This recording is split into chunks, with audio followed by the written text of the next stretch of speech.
Ernest Bevin, Britain's Foreign Secretary, stuck to the quota. He believed mass Jewish immigration would start a civil war in Palestine and ruin Britain's relations with Arab states. Armed Jewish groups stepped up their attacks on the British. This is the voice of fighting Zion. This is the voice of fighting Zion. The underground radio of the Irgun spy Leomi. Today, our soldiers, in defense of their country, attacked the enemy's police headquarters in Jerusalem. This is the voice of fighting Zion, broadcasting for the freedom of Eretz Israel. Two future Israeli prime ministers were both wanted men. Yitzhak Shamir was a leader of the Stern Gang. Their speciality was assassination.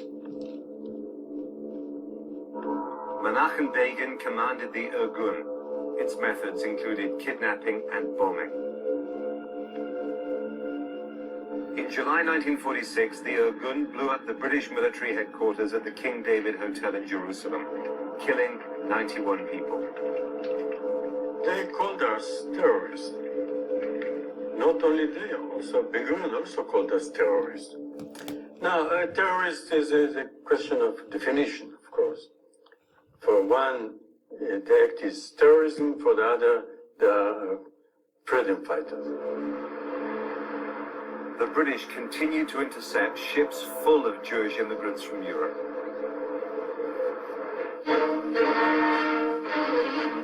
After being intercepted by the Navy, the illegal immigrant ship Exodus 1947 entered Haifa harbor under escort. We were stopped on the high sea and then brought to Haifa. It was a catastrophe, of course. We were in Palestine, we couldn't stay. How important was immigration at that point for the Zionists here? Very important, because we were already aware that there would be a solution, and we wanted as many as possible Jews in order to get a bigger piece of this territory. So we wanted the Jews in Palestine. Why should the Palestinians, who had not heard of it, pay the price of the Holocaust? Why? Why displace the Palestinian people to pay a price for a crime which they had not committed? As Jewish attacks continued, the pressure for a solution increased. The British Empire was forced to turn for help. So we ended here on the last video, and I gave you the numbers about the war, their revolt, and the restrictions the white paper put in. Again, the Jewish immigration would be limited to 15,000 a year the next 5 years. And the British government said, we do not declare unequivocally that it is not part of the policy of this government that Palestine should be a Jewish state. A lot of this was to appeal to the Arabs, obviously. Jews in Palestine and the World Zionist Organization and Jews in Britain were ramping up to resist this white paper and its implementation, but then something very significant started on September 1st, 1939, and that was the World War II. Germany invaded Poland, September 1939. Now, the Jewish community, as you might imagine, was not happy. In the Jewish community in Palestine, the Yishuv was not happy. But what choice did they have, right? Once the war with Germany started, and it was Nazi Germany, right? Not exactly going to be a friendly place to Jews. David Ben-Gurion, who was the leader for the most part of the Jewish settlement, said, we've got to support the British during the war, but we're going to oppose the white paper too. So as I was saying, the Jewish community in Palestine really had no choice but to support the British against the Nazis, but also they tried to have a double program of opposing the white paper. For instance, there were Jewish soldiers who fought with the British, right, during World War II. This actually benefited those who survived and made up the Haganah. Remember the Jewish Defense Force, because they got weapons and they gained military experience. So that was very important.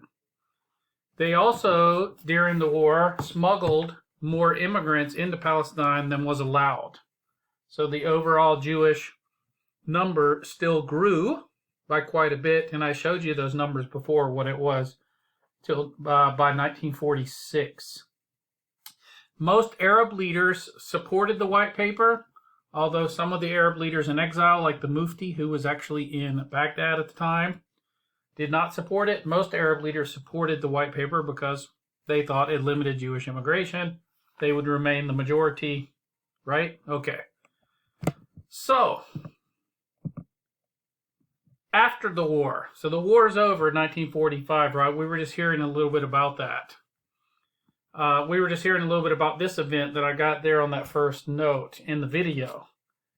For one, as the extent of, before I talk about this, as the extent of the Holocaust became known to people, which of course was very bad, right? You should be familiar with that. Approximately 5.5 to 6 million Jews were killed during the Holocaust, right? And they were specifically targeted as a group by the Nazi German program of the final solution, right?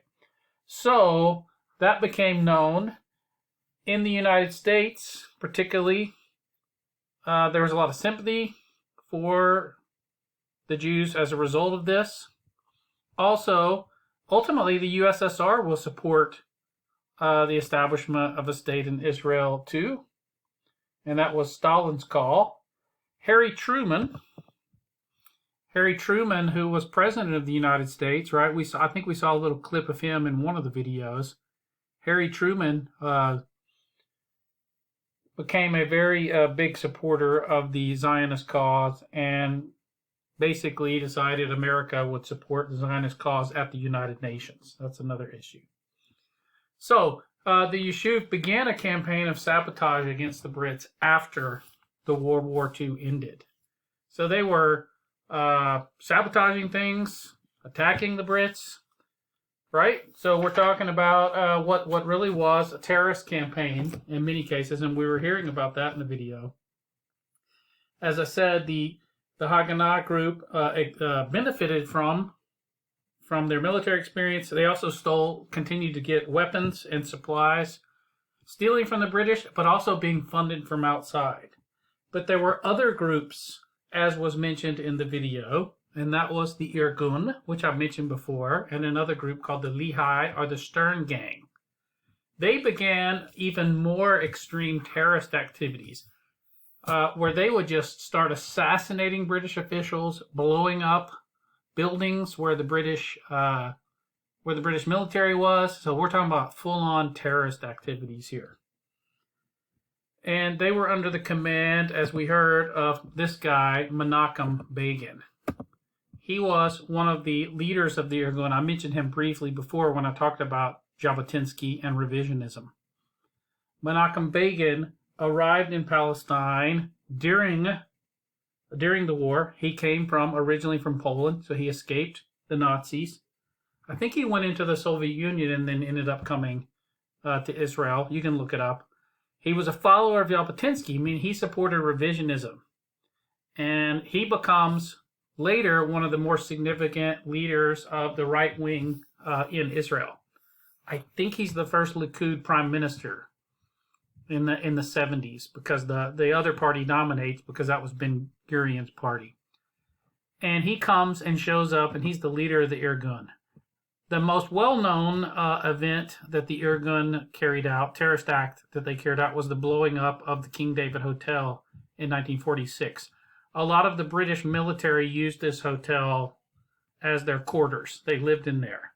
So this was a direct attack on the British military. And Menachem Begin pretty much arranged that and ordered it. The Lehi, or the Stern Gang, was another group. It was called the Stern Gang because it was founded by a guy named Abraham Stern. It was smaller than the Irgun and less effective as a combat group, but they also carried out isolated, smaller terrorist attacks against the British. The Stern Gang actually assassinated the British Minister of State for the entire Middle East in 1944. So we're talking about some pretty significant acts here. In 1945, as I said, the Yishuv, a lot of these activity was begun during the war by the Irgun and the Lehi gang. In 1945, the Haganah and the Yishuv actually joined in this conflict. So the Haganah joins in. They weren't always united together in command-wise, but they started cooperating together in 45 directly against the British. Okay, so this became a real big problem for the British. Here is Menachem Begin right here in the middle. So this is a picture of Menachem Begin with members of the Irgun. Now, the United Nations. The United Nations was created really during World War II. It was promoted by both Winston Churchill and Franklin Delano Roosevelt. It ends up being centered in New York, where it still is. And the idea, of course, was to have an organization where countries, I say we, humanity, different nations represented there, could solve problems without war. Okay? So, UNSCOP, as it was known, the United Nations Special Committee on Palestine, in 1947, recommended that Palestine should have a two-state solution. It actually had representatives of 11 nations. Okay? The people went there. There were representatives that went to Palestine, as you see represented here. They asked people things, they talked about, they investigated things, and they decided that there should be a two-state solution. Okay? So this is very significant from that moment on. And remember, this had been suggested earlier by British commissions. But the United Nations was really going to be the organization deciding this, because the British were done with it. The British Empire was not going to be what it was before World War II anymore. They were trying to actually, India left at this time, became independent. It's a better way to say it. So they were looking for a way really to get out of this. So Britain announces its withdrawal in September of 1947. Okay? There was a minority report. Minority report is like when the majority puts forth an idea, that's what passes. A minority gives a report. It's like a Supreme Court justice who loses a case puts forth an alternative argument. In the minority report, they suggested a federal state in Palestine, and that wasn't going to happen. That just wasn't going to happen. And so the two-state solution is the one that's put forth. The British announced we're leaving. They did not leave immediately, but they said we will be leaving. They will ultimately leave in May of 1948. On November 29th, 1947, the UN General Assembly voted on this. Okay, and the United Nations had a lot of sway at this time. It was a new thing, and people were trying to avoid war, and the great powers that had won World War II, most notably the United States and the Soviet Union and Britain, decided this is how it was going to be decided. So all these countries voted, and it was ultimately, there were 33 votes, including the USSR, voted in favor of this solution. Okay, so the Soviet Union and the United States voted for the formation of the two-state solution, and essentially for the formation of the State of Israel.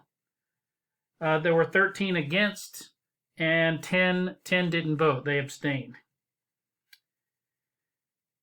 So, that's it, right?